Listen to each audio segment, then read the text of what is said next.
Hey,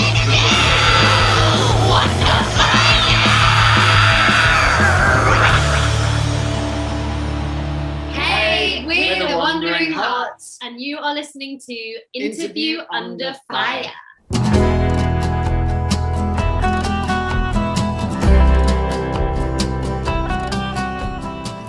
All right. Hey there, everyone. Welcome once again to a brand new episode of Interview Under Fire.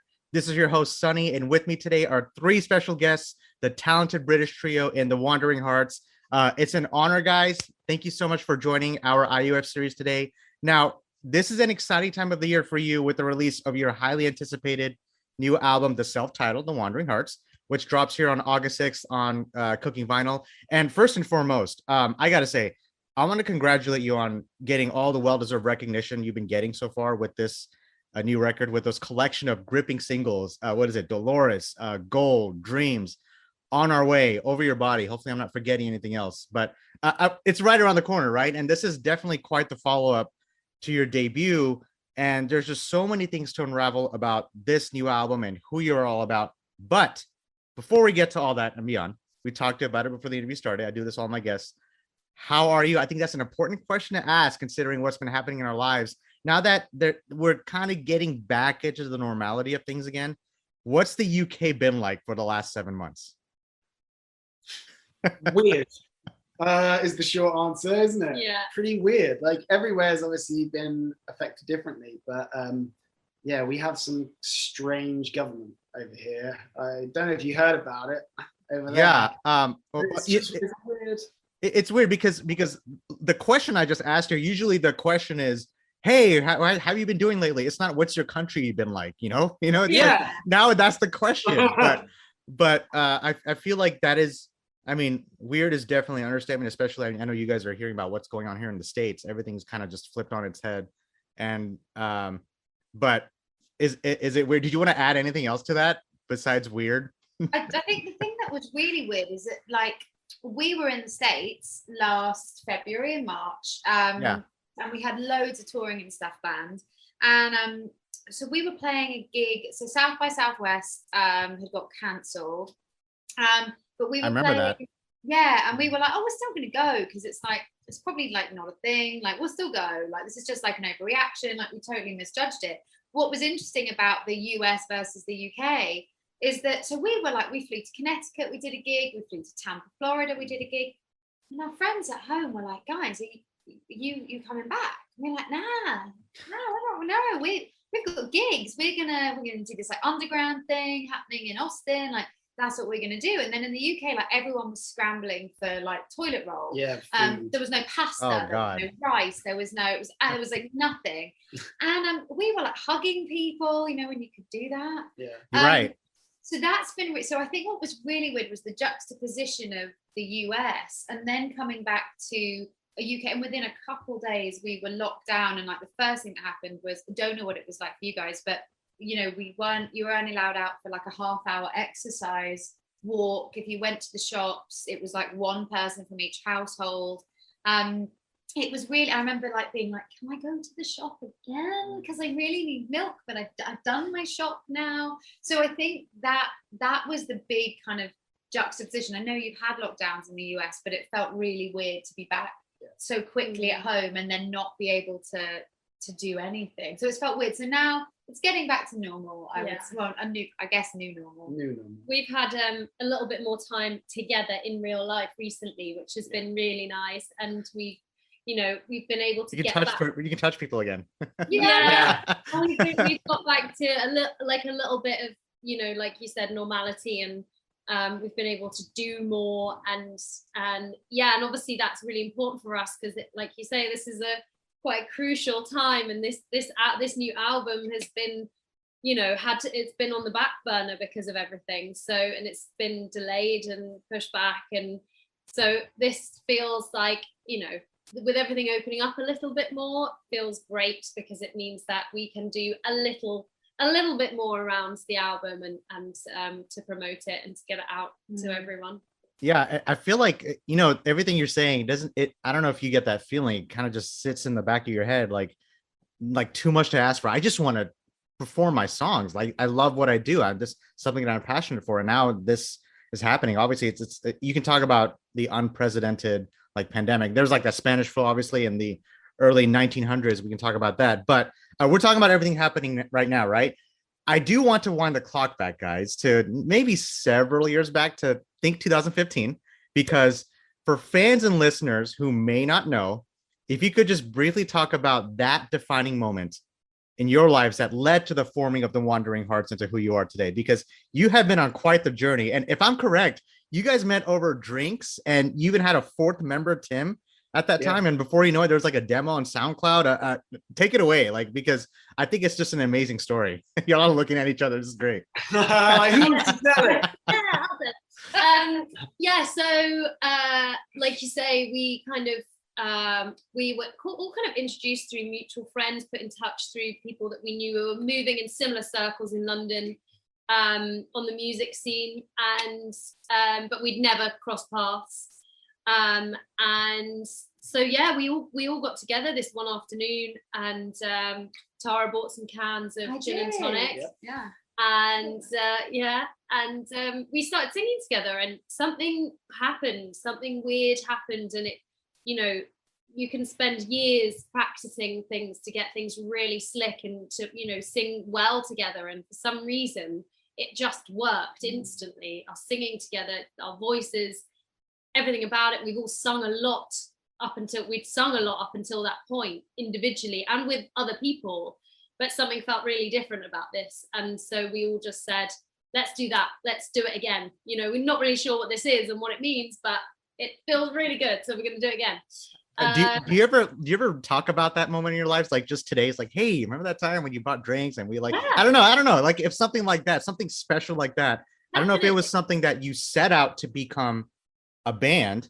It's just something that happened. We're like, you know, and we all just said yes to the right things at the right time, and just were, you know, we were all in a place in our lives at that moment that we were kind of almost looking for something else to do in that way.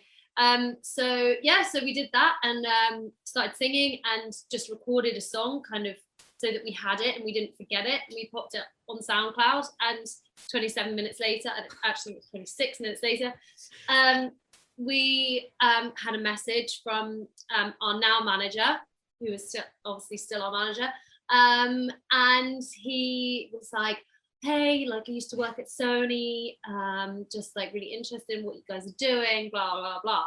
And we thought, cool, sure, I'm sure this happens all the time. Sneaky online predator. Totally. So we didn't really trust Nothing it. weird about that at all. But turned out he was genuine and not a predator, and a very nice guy.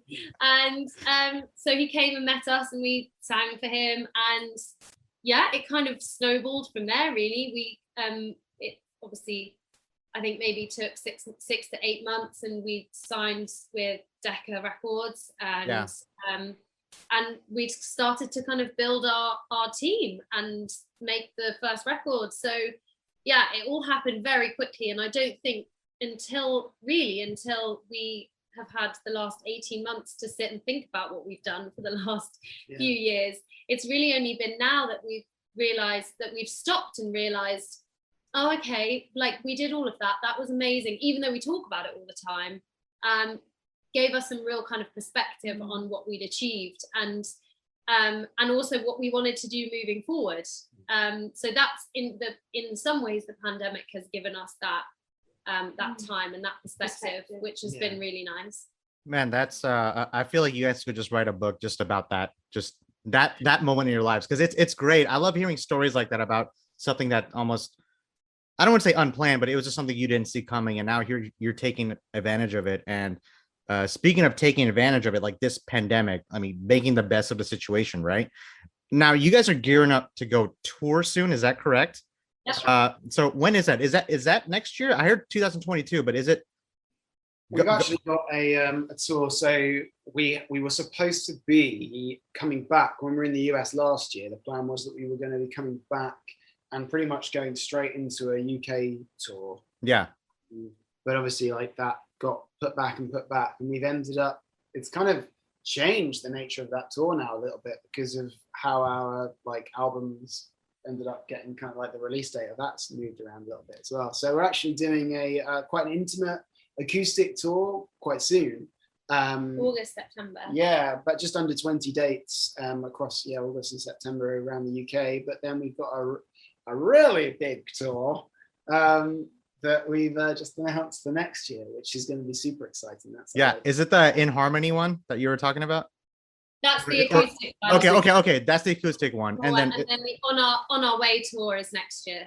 Yeah. Now tours, right? What's the commonality is, okay, we always thinking about life before the pandemic. And the thing is, like, you think about 2015, but you've been at this for a while. If you think about it, that's what, 6 years. I mean, obviously it feels like it went by in a blink, but as you're telling me about your experiences, guys, I begin to think, how was the touring life, just the live music experience for each of you personally? Because you guys have done some extensive touring. You've shared the stages with, Robert Plant, Mumford Sons, Tom Petty, Stevie Nicks, Lucas Nelson. That list goes on. And now we've been all just kind of been forced to take this unexpected step back. And I'm sure if this time lately has made you develop, I don't know, a newfound appreciation of the touring life. Like, what was your favorite part about it? I think it was, we did this really big tour. It was Justin Townsend was doing a tour across the kind of American South. So I think we started in North Carolina and we kind of went all the way through and ended up in Austin, Texas. And so we drove that whole way, but did Mississippi and Jackson and Orleans and Birmingham, these amazing places. But we started actually in New York City, didn't we? Right, we did, or New Jersey. Yeah, that's right. Yeah.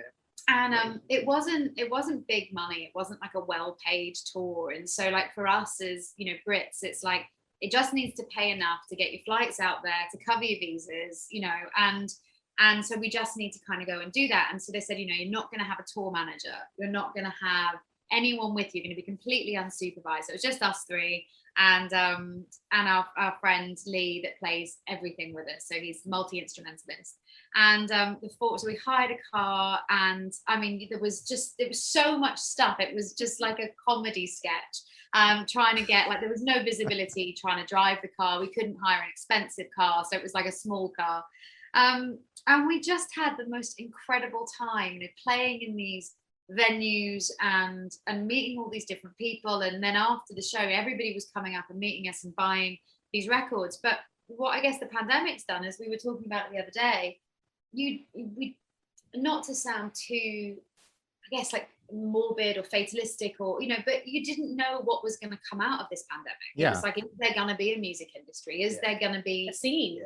Is there going to be are we ever going to the music was the first thing to stop and the last thing to open, and we were talking about it, and it was like, if we never got to do that again, that poorly paid tour was one of the most incredible things for three young adults, three people from England to kind of come over and spend a month or so playing these amazing venues and stay. And so if that was it, we'd be going, that for me, that was really cool, let alone the Rymans and the Opries and everything else. Absolutely.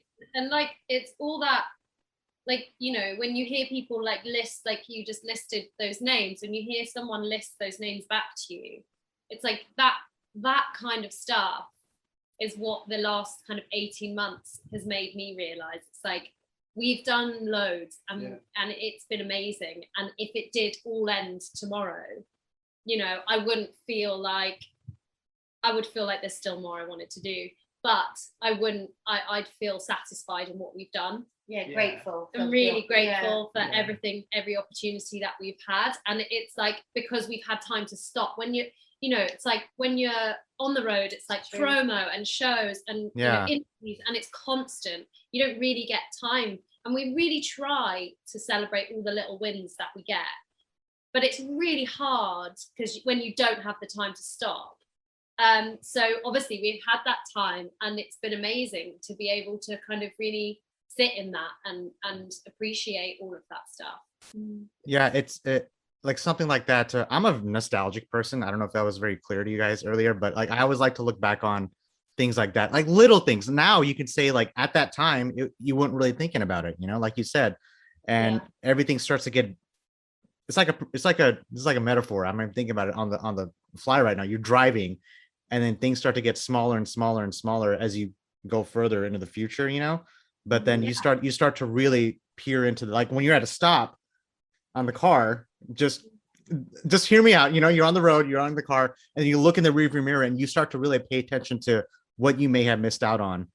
And before, I don't know. That's the first time I ever came up with that. I like that actually. And as you're telling me about your experiences, I want to get your take on this because a very common subject on Interview Under Fire, I'm sure this is with other music publications as well. You guys have seen this. A lot of artists have done it, live streaming. What they've been doing on the stage or taking it to the screen like we're doing right now. Obviously, these interviews would be in person, but I've had over 300 interviews on here, and there's no wrong answer to what I'm about to ask because the venues you played at, the artists you played with, the people you've collaborated with throughout your careers.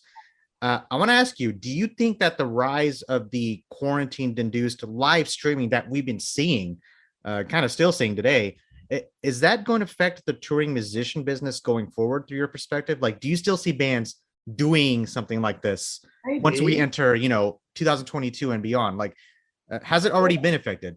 I don't know. Well, like, what are your thoughts on that? You can definitely see it like carrying. It's got a use, hasn't it? Like, and during the pandemic and during everyone's like lockdown situations, whatever was going on, obviously, what a great opportunity and platform like that to be able to use them. But like, if live music opens up again, there isn't a substitute for that. Like, it's never going to be a substitute for live music, is it? Really? No, I mean you can go crazy in your own room, right? But then that's it. You can't compare being in a room with people and seeing live music. That energy, you can't replicate that. Also, your band can't. So when you're in a room, you can have the best, in my opinion, you can have the best mics, the best musicians, the best producers, and you're never gonna get, if you think about Crosby, Stills, Nash and Young, and you can be in a room with them and hear that, or you can watch an amazing live stream. I put everything on the line and tell you that it's never going to be the same. And there's also there's a kudos to everyone. My dad saw Ella Fitzgerald play in like New York City. Oh gosh. And it's like he'd go, he wouldn't be like, oh yeah, I caught her on a live stream. Like, there's a kudos to be able to go, I saw the Eagles, or I watched Tom Petty's last this. It's like, there's also like, there's ego involved in that. And I think that we have to acknowledge that there's ego, and actually like that makes it quite exclusive and special. So I think it's great if people, are like agoraphobic, if people aren't well, if people are, this is a wonderful way of having accessibility people, in your lounge. Totally. And that's what it has been so brilliant for that. And I think there will, going forward, still be occasions where that might be really good and useful. But I don't think it's going to affect live, like in-person live shows and the touring. I don't think it will. Not as long as that can go ahead in the same way as it has. Like, presuming that we've got like normality, and we can do that. There's no substitute for that. No, not at all. And I've had so many talented artists like yourselves come on here and say, I would love to do live streaming. It gives me a chance to engage with my fans. And some artists would say, I'm not doing anything until all this is over. And obviously there's that uncertainty going forward. But my mind is racing right now because everything that you guys are telling me, because we can tell now the future generation, we did the live streaming, like, oh, okay, it could be a normality for the future generation. Hopefully not, but you get what I'm saying? Because everything is kind of taken over. I remember when I went to I don't know if you guys heard about this, Metallica of all bands, they did this live streaming for one weekend last summer here in the States. And Dallas, Texas sold out immediately. Luckily, my friend had a ticket. I'm like, okay, sure, I'll go. I don't know if I want to go or not. So I went there, and it felt like an actual show. People showed up with drinks and all that in between. We're like outside. It felt like a festival. And then we sit down in our cars, and then we lay back on our seats. And then now it starts to really hit me. You're like, okay, this isn't Okay, now I see the difference now. It felt so different. And what's the common thing you see like at a show, right? You get that adrenaline rush when you're on stage and you see just this sea of hands, just the people waving their hands in the air, and you see it's like a festival, that's what that is. And instead, what do we get? I remember 3 days grace. Yeah, 3 days grace. Yeah, 3 days grace opened, and he said, "Hey, let me hear you honk your horns, guys." So if you roll your windows down, you just hear people honking their horns. It's like in darkness, in the silence. It just felt so. It just felt. The point of me telling you this, it just makes me miss the live experience even more. And that's just the point that you guys made. You can't replace that live feeling. You know what I'm saying? So that it's it's a pretty interesting experience. I don't know if you guys have had that yet, but over there in the UK. But as far as like, we've tried a few different things. Like we did try a live stream early in the pandemic. We got together and we did a gig that we live streamed, didn't we? And then we tried to do it like a proper gig. So we outside, kind of really like the best sound people, the best stuff that we could do. And everyone, we did a small thing yesterday for launching the album. Yeah. And there's sort of 10 or so people that, basically had this Q&A kind of thing with us and an album playback. They all remarked on the amount of live streams that they'd seen, but they were like the quality of what you did in terms of like acoustically, sonically, was really great. And that was really quite intentional that we wanted to do it. But what I do really remember from that was we kind of knew there wasn't going to be a real audience, but I remember like getting to the end of like the opening song, which is you always pick the song that's going to get everyone on their feet, and like whatever it was like, we got to the end and we were like, yeah. And then there was like nothing. And what realizes that as a band, you always use that opportunity to be like, oh my God, I haven't got enough level. Yes. Like how, that was cool. You get that cover with the, and then suddenly we're like, what? And then like, because no one's clapping, you're like, was it not there? Was it good? Was it not yeah, okay? Was it everything, because it's all like, everything's plugged in and it's like going out live, but it's not, they're not in the room. There's that like that live element or that energy or whatever it is that is going on, like kind of gives you a bit of like leeway as well. Yeah. Well, I don't want to say anything that's going to be incriminating here. No. The floor is yours, man. I almost feel like, especially like when you're doing a live show, like the force and the energy of what you're doing can like, you get caught up in that, whereas if everything's like broken down in a live stream, it's really easy to put every single individual aspect under a microscope and then go, oh, I thought that part of the performance was good, but this bit was different, because you're watching it on a screen. Yeah, you get to see what people are saying like right there. And the dynamic, like what you're hearing is obviously dependent on the speakers that you have or how you're listening to it. So you're missing like key elements of the sound and the energy that's in the room immediately. So it makes it, from a performance point of view, like it makes it a little bit weirder to get your head around, and you feel a bit more like you're recording. And totally. The pressure that comes with that, as opposed to when you play live, it's like you do it and it's done, it's gone. It's gone. And like with that, it was more like you were playing it and you knew that you were gonna, like, people were watching it, but also you could watch it back when it was done. So you'd be like, oh, that's not gonna be very good. Watch that back. Oh, was that good? That was a bit of a tough no. Like, rather than like hearing that applause, hopefully, and like getting caught up in like that kind of comfort and like support that the end, like the audience gives you. You finish the song, like you say, it's like, is that wrong? Man, it's just nice to have something to look forward to, like a tour. That's why I'm so happy that you guys are doing that. And again, I'm just a fan out of millions out there. Please add Dallas to your list, please. But I mean, if anything, I will come see you guys in Austin, I promise. Now, we talked about everything from head to toe. Let's talk about the second album. All right, I promise we'll get to that right now. Drops August 6th on Cooking Vinyl. Now, I said it before, this is quite the follow-up to your 2018 debut album, Wild Silence, and I personally love that record. That was a massive success, guys, like, because it led to you guys performing in like festival circuits. You guys made your, US debut in Nashville, mainly due to the legendary Marty Stuart, which we'll talk about here in a second. You guys performed in venues like the Ryman Auditorium, Grand Ole Opry. I remember those venues in Nashville, which makes you the first British band to ever do that. I mean, touring the US. Now, I know I'm throwing a lot at you, but knowing the success of a debut album what's the thing we hear when a debut album comes out, right? That sophomore slump, like that second album. It's like that kind of seeps into the back of your head. I've had many friends who are artists who think about that sometimes when they release their debut album. But have you three, like, have you ever felt any sort of pressure during this whole process? Or does it make it easier because, okay, we got our first album out the gate. Now we can relax and do whatever we want. Has that ever entered your head? I've never honestly ever felt pressure from I feel like our first album was a real amazing, not experiment, that's the wrong word, but because we were we were so new to it as a band when we made that first record, we didn't necessarily have the foundations that we do now as a band, as people, as friends.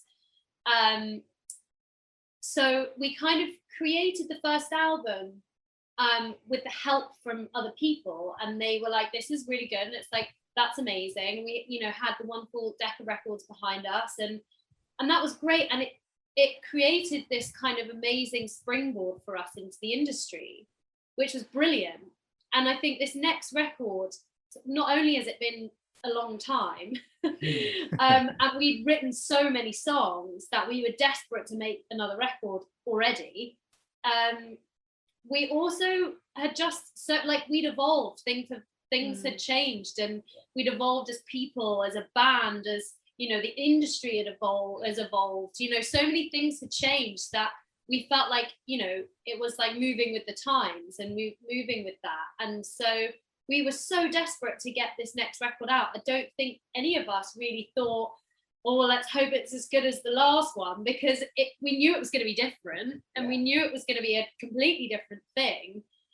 So in some ways it feels like our first all over again. And I think it being, you know, being self-titled, it feels like, you know, this almost feels like the real start to it for us. I'm making an observation here. I love how both of you looked at Chess as she was talking, because it showed how meaningful everything was. You guys just, because this is the first time you guys just looked at her, but just straight out as she was talking about it. Because here's the thing, you're talking about building a foundation, right? The three of you guys, now if I may, I'm gonna just throw this out there because again, my head's gonna explode. There's so much about this album that I loved. You had this uncanny chemistry, the vocal layers and the patterns between you three throughout this. Like, how easy or difficult is something like that? Like, how do you know, like, okay, I'm going to sing this part, you take this part, you take this part? Is this something that just clicked from the beginning because it just flowed so well from song to song? AJ, I know you're dying to get yourself out there. Go ahead. Well, I don't know, like, yes, I feel you, because we definitely had that like kind of spark at the start, and we like you said earlier, like we've sung with other people, we've sung in groups or choirs or like with family members and stuff over the years. So like we're kind of used to like blending our voices to like different extents and stuff, right? Yeah. But the I like how you're looking at them like, right? Is that right? All right. Yeah, I just checked. When we got together, it was it was like there was something really special about it. It felt really easy, but I also feel at the same time it would be doing not just us a disservice, but like people in general to kind of like pretend that we don't work on it. It's just the way and how we work at finding our parts comes sometimes a bit easier to us, because we are so often just already thinking in each other's heads and vocal, like our voices are in vocal lanes already. So we come at things already with a level of understanding where we're just going, hey, I can kind of pretty much guess who this is going to suit the best or where you're going to go, and then therefore like fill in the gaps, kind of, you know. I'd say that like, the blend stuff though, like I agree, like it's that we've been working, we spent a few days doing some harmonies for some different things, and like they weren't our songs, there's some things that we're having to play around with, and that didn't come quite so easily. Like we really had to kind of think about it. But I'd say when we're writing a song, there's often like once you kind of work out, I think this is going to be this, I would say that once you've kind of found your lane and your place, what I would say that we do, and I've never experienced this with anyone else, and we talk about it quite a lot, is that it is like we go into this shared headspace that we all, it's like, use a metaphor, but it's like there's a house that the three of us have keys to, but we didn't know all three of us had keys to the same house. When we all go into the same house, we just know exactly what's going on. So there's been times where someone said, "Oh, just chuck a middle eight down. Can you just make something up?" And the three of us would be like quite cocky, like, yeah, totally. And we will. And chess moves and AJ does know, and it all just, and it blends. And that isn't the blend of stuff, I wouldn't say is something that we've ever really had to work on. And I also don't think you can teach it. I don't think it's something that is, and that feels like love. Right? Yeah. Well, kind of. I also think it's like it's listening to a degree that it almost doesn't feel like you're doing. Yeah. It's that sort of, we kind of will say it a lot, but like how people always say you've got two of these and one of these for a reason. we do. We have to do twice as much listening as we do singing. So I think on some, like, we are constantly just like fine tuning in to each other in a way that we don't listen sometimes to other people. But we're kind of, the moment somebody moves, you're listening out for it and you're following, and it's kind of instinctive now because we have like it's a shared headspace. But the moment we get into it, we're like, right, singing time now. That's why sometimes it's good for us to sing before a gig, because if we all come at it from like we're in a different place and get to do the show and go, oh, are we actually like all together? So it's really good for us to get into that space before singing, and we just find it. We're just kind of like, the moment somebody moves, like somebody else is there ready to get moved with them. That's kind of how it flows. And it's also, we said the other day, this is a bit kind of weird and geeky, but we were singing something, and like so often when you work in groups, you'll have someone, everyone will take these quite obvious breaths or will physically move to be like, okay, and so together. And you all kind of come in at the same time so you can do that. And like, I guess there's been moments of the recording we've done that, but the amount of times that we're singing and, I'd never hear either of them breathe. Like it doesn't, it's like when they do it, they're still here. So I'm sure I trust that they do breathe regularly. But there's something that there's a real, and I think that what we have, it's like this real kind of trust that there's no indication that they're going to sing with you, and actually sometimes they don't, and you are left on your own. But generally speaking, we just enter this shared headspace, and everybody just sings, and it just works, and I don't know why.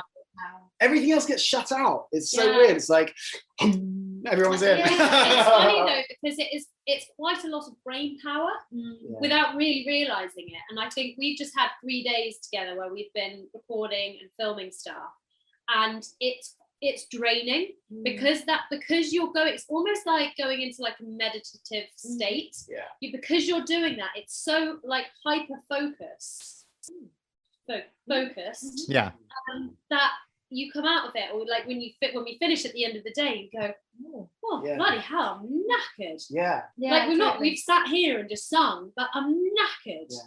And I think that shows how much it takes without thinking about it, that shows how much kind of energy it takes to do it. I would say it's like akin to working out your tax or accounts, but I don't ever do that. I don't know why you compare it to that. It's like We're just throwing metaphors out there. Let's just throw it out there because it all works. When you have like loads of really hard sums to work out. All the time. We're always doing it, me and my maths sums. But that kind of like the moment that kind of energy that you put into that, you come away from it going, oh bloody hell, like my head hurts. It's kind of that's we're just throwing metaphors out there. I'm just going to say it all works. And you talk about instinct, you can't really teach that to someone, and that's something that you guys had. Now, as far as like the vocals and blending it with the instrumentals, the Wandering Hearts, like in its entirety, it really, in my opinion, it really did have everything. Because I hope you know that you're raising the bar for yourselves, because it reminded me of bands like Greta Van Fleet, the Well Pennies, Fleetwood Mac, Simon and Garfunkel. If there was ever a combination of those four, I feel like this is what you get. And that's a good thing, because you had those, I'm a musician myself. So like the baritone and the harmonic atmospheres of folk, Americana, pop, acoustic, country. But it's not that simple, because there were so many colors that gave me that intricate, that intimate feeling. It even had grit. It was emotional. And my favorite part about all this is that it was different with that contemporary spark of everything that you guys are, which makes you stand out from that concentrated field of the country fused pop realm, the genres that I mentioned, from songs like, I got the track list here, from Hammer Falls to Build a Fire to Dolores Dreams, and then Tell Me When I Wake Up. And then my personal favorite, the closing lullaby. I mean, before I stop talking, because it's obvious that I can't help myself, walk me through this. How much did things change from when you first started composing on this album to where you ended up finishing it? Did a lot change in between? Did nothing change? Was there already a specific sound you had in mind with the self-titled album? It's a loaded question, but I think you get what I'm saying here. Yeah, I think, like I said, like a lot had changed, and I think we knew where we wanted it to go. We knew in our heads that we knew the songs that we had a kind of long short list. So there was like a couple of extras that we weren't, we were like, we could swap a few out. We weren't quite sure, so we kind of went in our heads to record it with that list in our minds. And I think we knew in our heads what we wanted it to be and what we wanted it to sound like. And I don't think we'd anticipated quite how much the Woodstock place itself would influence us.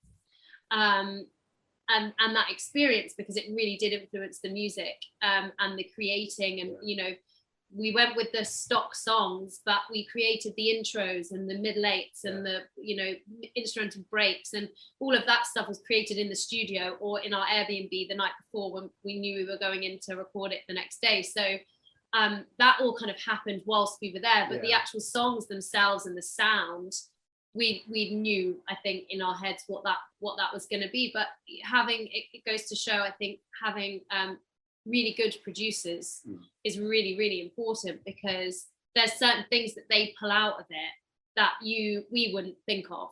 And Dolores, for example, Simon Felice said, can you sing it, the two of you, can you sing it in unison together? And I was like, we're a harmony band, that's not really what we do. And he was trust me, just try it. And we did it, and we were like, bloody hell, that's brilliant. That's really cool.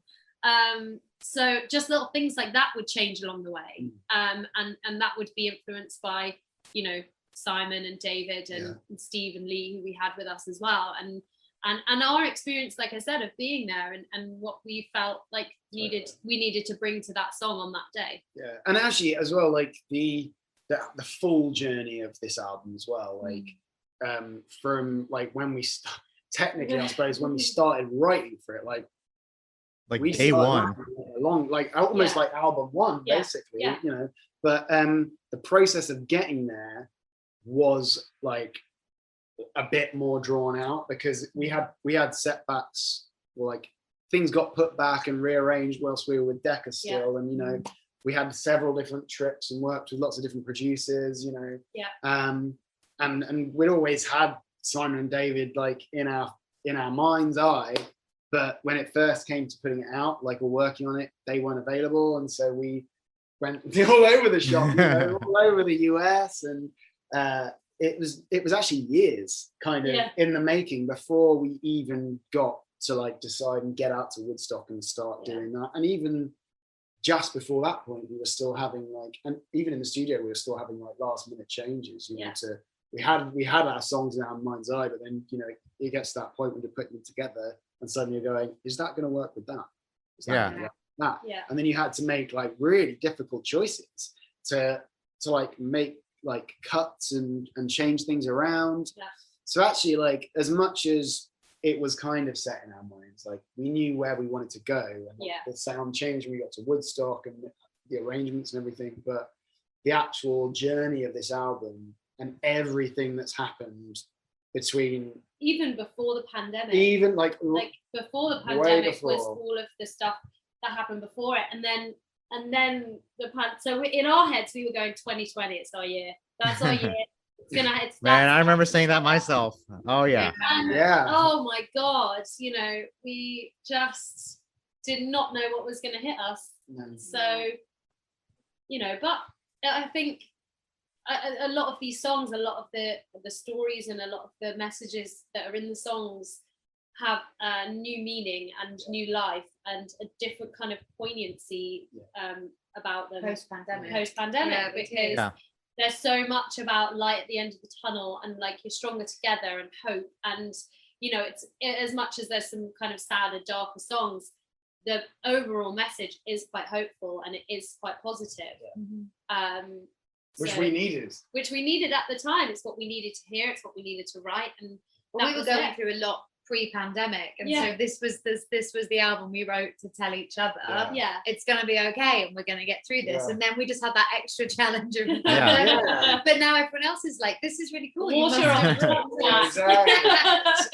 it was a long old journey, but it's made the destination. Here we go. Here we go. It's made the destination all that more like worthwhile to reach. I love Tara's like going further back as the metaphor gets deeper and deeper. Shout out to Simon and David, because they helped you with the production. I was going to talk about the production next, so you guys fill that out for me, because it sounded so pure from the heart. It even had that old school production sound. Like I heard everything, and it was done at Woodstock. Is that you guys mentioned that? Yeah. I mean, check. Like the way you guys have done this album. Now, Chess, I'm going to quote you here because I talked about it earlier in the interview. We are big dreamers. Marty Stuart and Connie Smith. You know this is coming, and both are legends in country music lore. Marty, for anyone who doesn't know, I'm surprised you should know Marty Stuart by now. 5-time Grammy Award winner and former member of Johnny Cash's band, for crying out loud. I mean, do I need to say any more? Because he wrote a song called Dreams, and it's a song that he had written with his wife, fellow country star Connie Smith. They wrote the song, and they handed it over to you three to give it the life it needed. I mean, in my opinion, you guys did the song justice. Like this was the way I felt it was meant to be sung. And it was created in the iconic, the Cash Cabin in Hendersonville. I mean, seriously, like what was it like bringing in someone like Marty and Connie into your world of manifesting something like this? Like, do you even have words to it? Even if you guys are in complete silence, I'll totally understand. I don't think we could ever get bored of talking about Marty, but we talk about him all the time because we owe, I don't want to say everything, but we owe an awful lot to Marty Stuart. We, just to kind of to encapsulate that relationship quite quickly, he played a gig over here in 2018. He played the O2, which is like the biggest venue you can play in London. So he played that, and we got to see him play, and he was amazing. And then he was playing, I think, 5 or 6 dates in the UK, and we were offered the opportunity to support him and his fabulous Superlatives, which is his band. And they make us look like we're just learning how to do harmonies. Babies. Like, just, they are so expert in everything that they do. And wonderful. And he must have heard us sing at this gig we'd done at Cadogan Hall, but we didn't know that because they kind of, at that point, they'd said hi and stuff. But we know how stressful touring is. You just leave them to it. You don't want to be like, hey and hi. And so we'd left them. And then in our dressing rooms in Newcastle, earlier that day, we were sound checking, and you can spot Marty Stuart a mile away. He's got such a distinctive, cool ad. Just looks fantastic. And the presence. As soon as he was in the room, everyone's like, "Oh, Marty's here!" So we were this like unknown band sound checking in this venue, and Marty Stuart kind of saunters in completely on his own and takes a seat in the middle of the auditorium, and so we were like. It's like, come on, play us a song. No pressure at all. Yeah. So, and we were joking the other day, but during sound check, when it's those early days, you don't want to play the songs that you need to sound check. There's always those ones like, I don't think I really know how this goes. We were like, let's not play that. Let's just play anything that we know. We basically played him a set. Of just anything we thought was okay. And he came to our dressing room afterwards, and he'd said, oh, hey, kids. And he always calls us kids, so we love that. And he said, have you guys heard of the Grand Ole Opry? So we were like, yeah. I said, do you know the Ryman in Nashville? And we were like, yeah. And do you know Graceland? Have you heard of Graceland? And we all have, but AJ, like Elvis is basically your god, isn't he? He's like, you want such a... Tell me everything I know. Yeah. And he said, so he just said, oh, I do this little late night jam at the Ryman Auditorium. Chris Stapleton's going to be playing, John Prime's going to be playing, Margot Price, the Birds. I'd love it if you guys wanted to come out and play, if you fancy doing that. By that point, our album... AJ was on the floor. I was crying. He was crying on the floor. But by that I don't point, blame you one bit. Yeah, the album wasn't out. We hadn't played a gig outside of the UK. And I think we thought that he was wonderful, but I think we thought that that was never going to happen because, you know, it's just, why would that happen? Of course, that wasn't going to happen. But it did. It did. You know, and he's just amazing. And so when we formed this kind of forged, I suppose, this relationship with him. And so this one morning in Nashville, he brought his mother over, who's in her early 90s. And he came and sat in our Airbnb and he grabbed a guitar. And he said, oh, me and Connie have played this song, we've written a song and we'd love to give it to you guys and see what you can do with it. But he just sat in front of us in this room and he just played us this song. And it was just one of those looking back on it moments where you could pinch yourself going, is this you know, him and Connie between them must have 20 Grammys. You know, and he was touring with Chris Stapleton at the time on all these huge stadiums across America. It just mad. So such an incredible honor and pressure to be given that, I would say. Well, that was it, wasn't it? It was our first international debut gig was the Ryman. So that was it. First gig we'd done outside of the UK was at the Ryman Auditorium. And the day, like, we were really jet lagged. Was like the same day or the day after we landed? Yeah. It was the day after we landed in Nashville. Yeah. So we didn't really know what was going on. Our heads were kind of anyway. We were just taken in Nashville. Like Tara and I hadn't been to Nashville before, and AJ had. So we were kind of like, oh my God, this place is amazing. Wow, look at all the lights and the music and everything. Everything's so shiny. Then we're like thrown onto the Ryman Auditorium stage to sound check, and we're like, oh my God, what is going on? But yeah, I mean, I think we took it in our stride and believed in ourselves enough that we could kind of get through it and not crack under the pressure. But Marty and Connie have both just taken us under their wing and just absolutely any opportunity that they've got, that they've had, they've supported us, championed us, you know, shouted us out, whatever it is, they've been there and they've done that. And, you know, at that late night jam, Marty introduced us and he said, right, I want you to give these guys a really warm welcome. They're from the UK and you guys are going to love them. And so instantly we had the audience in the palm of our hand because Marty said so. Yeah. Marty said that they were going to like us. So they did. Yeah. And it's that kind of championing, it's that kind of support that you can't pay for. You can't, you know, it's just one of those things that we were so lucky enough to cross paths with Marty at some point and get, and you know, like you said, kind of make that relationship that we've then gone on to do all these other things, like, you know, have this song Dreams on our album and go to the Cash Cabin and record it with him. Like, it's just, I mean, listen to what you're saying. Like, it's crazy, right? You're talking about what you guys did. And here's the thing, Nashville, AJ, I know you're like on the floor you're talking about, but places like Nashville, even Texas, you know, cities here, they have the Wandering Hearts name all over it because it exactly caters to that audience. And I feel like it's like a story. Like, it's meant to be. Like, you guys were meant to play your first show in the States, in Nashville, where, what's the nickname for that city? It's the Music City, right? It's why it's called that. There's so much rich history. You guys are involved in that. And again, I'm one of millions fans out there, but I look forward to the day that you guys get a Grammy. You guys go up there and then talk about how your experience was. I know I'm jumping ahead here, but I'm just saying, I mean, things have a way, things just have a way. You guys know where to find me, so come get me when that happens. Yeah. Things just have a way of working themselves out. And throughout my life, you know, it's like, I come from a family of musicians, so I can definitely pertain to, you know, what you guys are talking about, like seeing your idols, like, just help you get to where you are.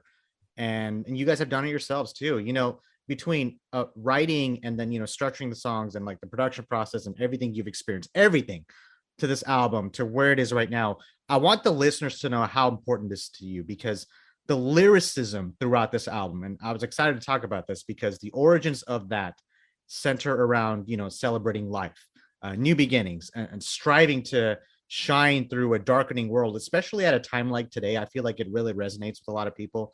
You have a song like Gold, which comes from the ideals of something becoming more beautiful after being broken. Kintsugi, which is the Japanese art form, which, by the way, you guys are not the only ones who actually came on the show and talked about how Kintsugi influenced your song, which I love that, how that's like a commonality among artists, that Japanese art form. And then you have a song like Dolores, which is about not having to suffer through your struggles alone. And then, of course, Dreams, which is as simple as a message that is, you have to have dreams, things that inspire you, like what you guys just talked about. I mean, it's, again, like, see it what I mean? Everything has a way of working themselves out. Dreams was meant to be that song that Marty was a part of. So I'm just saying.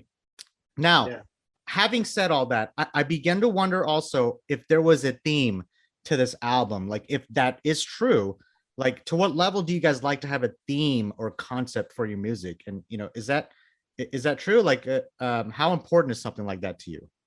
I think when we're writing particularly, like, we tend to, like, the song will kind of just go from either where we've started, like either we've come in with it and gone like, here's an idea for a song, or we'll go, there's maybe a theme or an idea here that we want to work around putting together. But in terms of actually like putting the album together and like thematically like that way, like for the first album, that was never really that much of a consideration.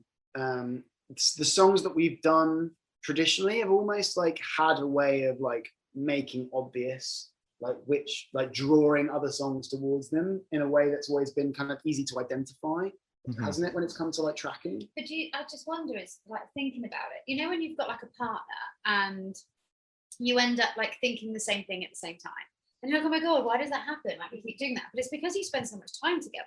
Like that's why that happens. But I think, and I only just thought it now, but when we were writing that album, as I said, like we were going through a lot, and we were going through something that only the three of us could share. There wasn't anyone outside of the three of us that could really get what we were having to contend with. And so we became one another's support bubble. We became one another's, and it's a bit like, again, a partnership, I suppose. When, if your partner's not okay, you're not okay, but if they're less okay, you kind of find it in yourself to be like, okay, I've got to take this for now. I've got to do it until you can do that. And so I remember, really picking each other up an awful lot. So then, because we wrote so much of that during that year to 18 months of like, what are you, it wasn't like we were all holidaying in different places or reading different books. You would come into a writing session and you're like, what do you want to talk about? And you're like, I want to talk about the fact that it sucks right now. I want to talk about the fact that right now, like I'm upset and I'm mad and I'm struggling. And it's like, well, you can't write 12 songs about that. Because it's like, so what, but what's the thing that I would say to my, it's going to sound naff, but to my sister, to my brother, to my best friends, like, what's the thing that I would want to hear? What's the thing that I would want to say? And so I think we wrote those songs for each other, for what we needed at that time. And then we got through it and we were like, oh, this is so great. And now 2020 is our year. But it meant that now gave everybody else the time to go, this is what we needed when we had our crap year. And so maybe this is what you needed when you had your crap year. And maybe that's fortuitous. It was totally, in hindsight, it was totally like you said, and I think we have talked about it a bit before, like almost like diary entries of what we were experiencing, what we were feeling, what we were going through, what we needed to say, what we needed to get off our chest, what we needed to tell each other, to support each other. And it was only really in hindsight, once we saw the list and the songs all together, that we went, bloody hell, this is actually like, this fits.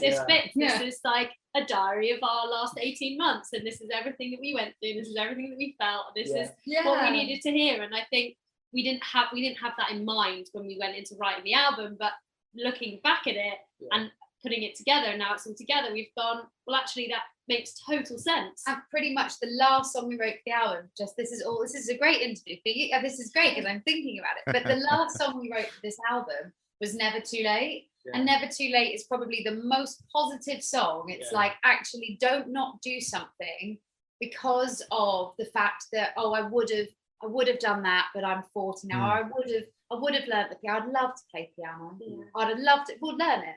Learn it. Just go on, because it's like that time is going to pass anyway. And it was such a song of the like light at the end of the tunnel. Joyous. And it makes perfect sense that was pretty much the last song we wrote. Is like, we can do this. It's gonna be fun. Sorry, my mind is exploding again. This is great. By the way, I know we're reaching towards the end of the interview. I know I'll let you guys get back to your lives, I promise. But as you're talking about reminiscing or just looking back on some like material that you wrote, something simple like that song you're talking about, and throughout my life, I always think about, I should have done this, I should have done this, I should have done this. If it's one thing I learned in the pandemic, or still ongoing, whatever you may have, that's the thing I want to stay consistent with. Like, I don't want to just say I want to do it and not do it. For the last couple of months, I've been doing the things that I said I wanted to do, and it feels good. You feel good about yourself. You're actually doing something that you are passionate about. You guys are putting something on here that I can't wait for the whole world to listen to. I mean, it's a reason why you guys called it The Wandering Hearts, because it represents you guys more than anything else. And I feel like you could see this album as a snapshot of where you are in a certain time in your life, looking back, as I do with all albums. I grew up with a band like the Smashing Pumpkins. I always look at, Siamese Dream. That's in my top 5 of all time. I look back at that album as a certain point in my life, how it allowed me to grow into who I am today. I know we've covered a good amount of ground on this amazing interview, but, from the different experiences and perspectives in each of your timelines that you have taken in, which we've discussed about, and performing for as long as you have, and the people you have met and worked with during this record, including I didn't even mention this earlier, your Bob Harris Emerging Artist Award that you won. I mean, your relationship with Marty and Connie, your relationship with your producers and fans, this pandemic, and this sounds like, you still have much left to put out there with your artistic vision. And I'm excited to see where you guys go from here. This is definitely something that you have a passion for. And I sound like a broken record, and you've experienced plenty already in your career, and then some already.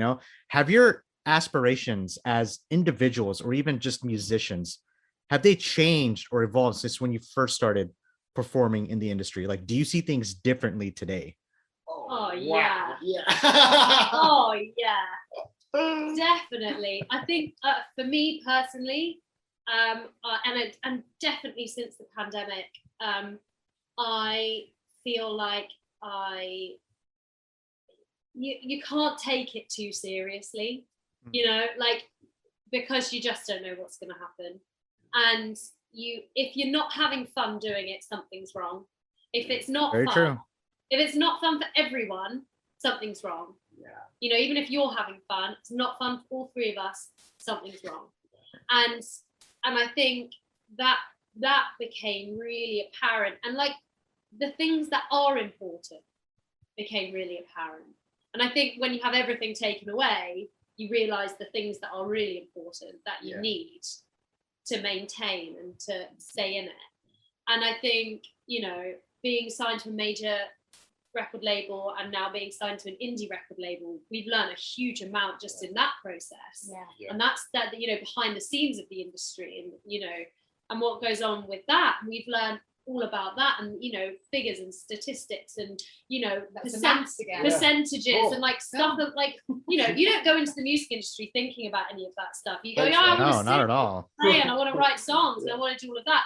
And along the way, you start learning and hearing all these stories and all this stuff that goes on behind the scenes. You're like, I had no idea that. It happened the other day, and I had absolutely no idea that was a thing. That's what we did. And absolutely no idea that's how it worked. And we got paid to do that. There's so many things that pass you by, and you get to a point, and I think obviously having had the time like we have, it's kind of made me go, oh well, all of that stuff, well, it doesn't matter. It's not signed to a major, it doesn't matter. not done that, doesn't matter, whatever. We're having a really good time and we really like the music that we've made and we're really excited for people to hear that. Yeah. And we've also had a really cool and awesome career up until this point. So if it did all end, you know, whatever. But yeah, I'm a massively different person. We're all very different people from when we first met, let alone from when we started. Lot more hair than when we first met. Yeah, true. Yeah, lots of that. Yeah. But it's definitely like even in the last like 18 months or whatever, I feel like our communication got even better. Yeah. Like we're pretty good communicators anyway, like particularly when we write, and ordinarily like it's a band, but it's a business, you know, so we're sort of all equal partners in this business. And so that is necessary, makes communication like pretty important. But on top of that, there's all the other stuff that we do as friends and as like partners and mates. Yeah. That over the last 18 months, like not being able to do the normal stuff, but still things have to happen in that time. Like it's been really crazy because like I definitely feel like our communication being put under that pressure and having the challenges that the last year and a half brought, we kind of like together we rose to those challenges and like communication got better. We were like, what can we do? How can we use these opportunities? Like as much as things are stacked against us, and it's been perspective's been there, but it's also given us like all kinds of bars to try and like hurdle over, you know, every time. And fortunately for us, I think because of all that and the work that's gone in before it, we've been able to. Yeah. You know, growing together, I think that's important. I think it's also important I think it's easy to lose track of yourself the more successful you are. I think it's also important to kind of just push everything back and kind of just look at it from the outside, just take a deep breath, exhale, and just remember why you do what you do, and kind of just remind yourself, you know, just, and then go back into it. You know, I think it's important to, you know, look at that because, I mean, I know you guys have seen it, like so many other artists have kind of just, it's all about success and nothing else, you know, and they don't really, you know what I'm saying? Like there are artists out there who just don't, it's all about the business and nothing else. And you guys, go ahead. It's almost like I think it's how you measure success. Mm-hmm. And something that our manager said to us really early days, and I've never forgotten it, is he was like, you really have to celebrate all of the small wins. Because he was like, if someone said to us, you know, one day you will open for Tom Petty at Hyde Park, we'd have been like, oh, that's it. If we do that, like that'll be it. And then you get played on the radio. But if you're not careful, you go, well, when am I going to go up to the B list? Well, when am I going to be on the A list? Well, when are we going to do Wembley? When are we? And he was just like, it's actually like, he said, you know, actually there are so many great bands that you probably don't even know the name of that have fantastic, you know, fan bases. They have a fantastic life, like, you know, kind of work-life balance, for want of a better word. And they, you know, and they don't have to deal with the level of scrutiny and fame that, off the top of my head, like Billie Eilish, Dua Lipa, Lady Gaga. It's like, he was like, you know, I just think it's like, if you can have if you can make your whole living out of performing and enjoy it, then that's success. Yeah. And I think that's so important to remember. There's also no guarantee. It's like, there's no guarantee that we'll all still be doing this time next year, because who knows what's going to happen. Yeah. Hopefully we will. We want to be. But yeah, I want you to be. God, I hope so. Exactly. Because, you know, like so many artists and bands have not made it through the pandemic. Gosh, yeah. There's no guarantee that, you know, like something might happen. I don't know. The management company might disappear and we might lose. You know, there's just no guarantee. And so I think you have to live in it in the moment, and you have to, you know, celebrate all of the things as they happen, no matter how big or small. And, you know, and hope that it continues to work. As you're telling me that, if you weren't musicians, what would you be doing right now? Oh, probably like cleaning someone's house, because I literally can't do anything else. I don't know, actually. When I was a kid, I really like cleaning. So. I do too, actually. Can you do that? I'm very clean, actually. Throwing that out there. I was going to be in the army, or I don't know. I always thought I was going to be in the army, but then I think when I started getting into music, that's when I was like, I'm not going to do the army anymore.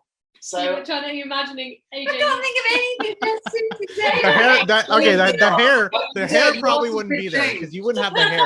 Like, We've wait a second, changed it's quite a like lot. army, timekeeping, Yeah. like conforming, Yeah. taking Wearing the same orders, clothes shaving all the being your time. told what to do. I Yeah, literally, but you get to blow shit up. I can't think of a worse career.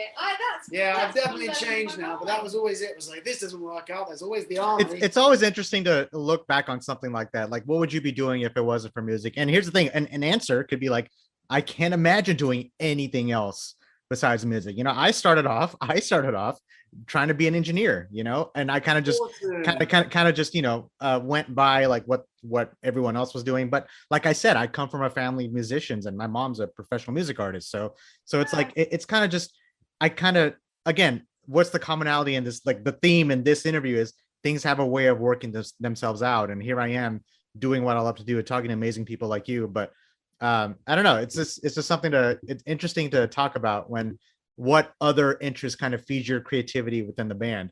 I love that you say cleaning. I like you're like the first person that's like pertains to what I do. Like I love cleaning. What can I say? Anyway, wait, you guys both answered. Tara, what did you have? Did you? I think I'd probably be I don't know if I'd be very good at it, but I read a lot. I really like books. So I love the idea of writing. I think I always I always think as well you would be a good lawyer. Oh yeah, I could see Like, that. If you had to retrain, like, you know, the government told us that we had to. Like yeah. Judy Collins QC. Oh, I like that. Yeah. Yeah. So maybe, I mean, if I was bright enough, maybe I was. You are bright enough. She's Okay, bright enough. then QC, then I'd be a barrister. Yeah. No, but I think something I like, I sound really now, but like I love stories. I love meeting people. I love stories. I just love meeting people and reflecting on things and so I think if you have an opportunity to get lost in someone else's story, and I think it's just anything with words, nothing that is, I don't know what side of your brain it is, but nothing that's like maths or science or. Is that all right? I think that's the right side. Yeah. Wait, hold on. What is it? I'm actually left-handed, so I think we think on our right side. Is that the saying? I think the right side is the maths and the science. Okay.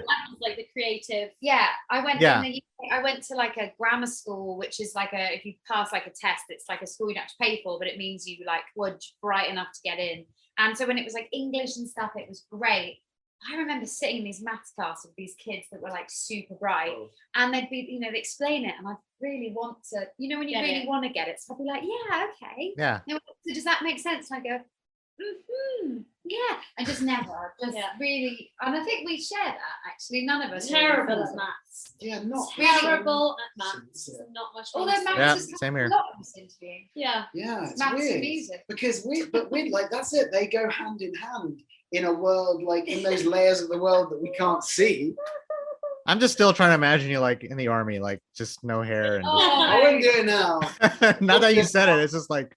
Maybe that could be an idea for like a music video soon. I don't know. That's maybe. Drive a tank around. That's true. Just dress up as if you like pretend you're in the army. Just and be a cleaner. That'd be cool, right? Like you guys like I don't know, like a music video, and you guys are actually doing the other things that you talked about. Like you're cleaning, you're a writer, you're in the army, and then. Oh wait, I want to choose a better one now. Now she wants a horse involved. No, no, hold on. I'm just saying, like cleaning places. I'd be a horse trainer. I'd work at a stables. I work with horses. Oh man, I had a really good like scene like in my head. Like the scene opens up, it pans into the house, and it just goes towards you, and you're cleaning, and then you just look out the window, and then everything kind of just builds from there, and then transition to AJ, and then transition to Tara. I don't know. I went to film school for 3 years, so I'm a huge nut for cinematography. Send us your sanity treatment, and then we'll see if it works. Yeah. We'll do it. We'll stay in touch on the socials, guys. This has been such a great time. I can't wait till we do this again with food. When you guys come to Dallas, in person. We'll do it after the show, so you guys aren't like burned out, which would be great actually. Funny to see, but we'll save that for in person. Hopefully that is soon. Do you guys have any, again, this is such an honor. Do you guys have any last words? Just any shout outs, anything you'd like to plug in or mention for the Wandering Hearts before we finish things off here? I know you guys have that tour.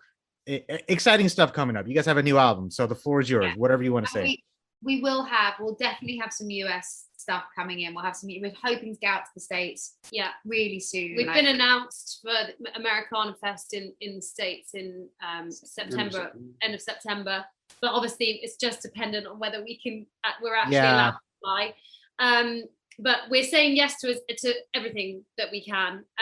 If anyone wants us, you just need to just book us and we'll be there. But we love the States, and like everyone in America has always been that have introduced themselves to us. Yeah, so I know some of the booking agents here in Dallas, so I'm gonna work with them, and obviously I'll stay in touch with you guys and stay in touch with everyone you work with, and hopefully we can get something here soon.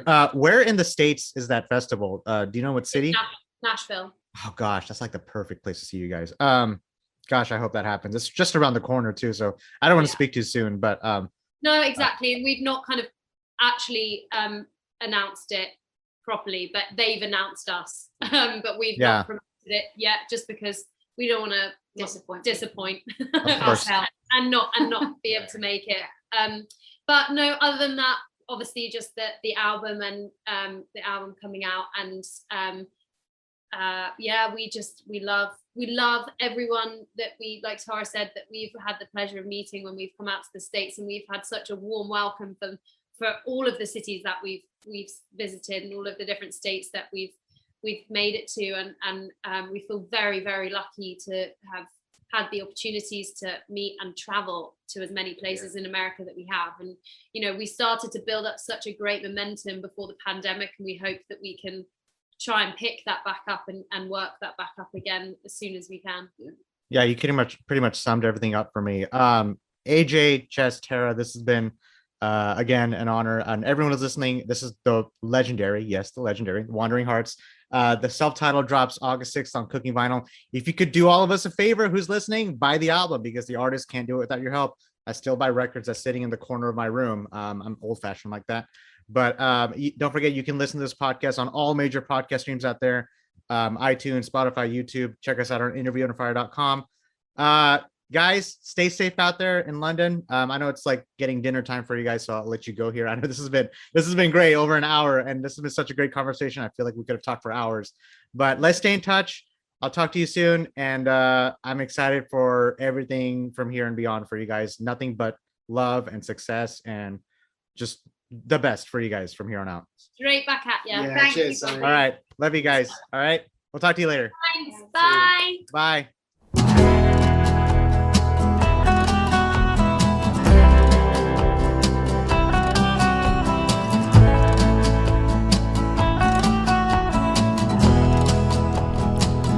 I've seen them come,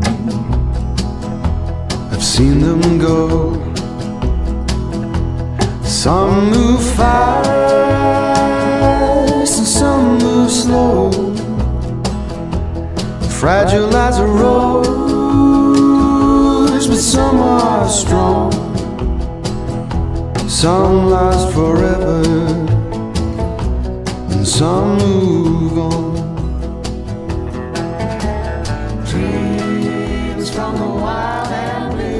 Hey guys, thanks for listening to Interview Under Fire podcast. If you guys liked what you heard, please subscribe and share our channel. And please leave a 5-star review, as that helps us tremendously. If you'd like to check out more, visit www.interviewunderfire.com or our social media channels on Facebook, Instagram, and YouTube. And finally, we want to thank you all for the support you've been giving us. Keep it burning.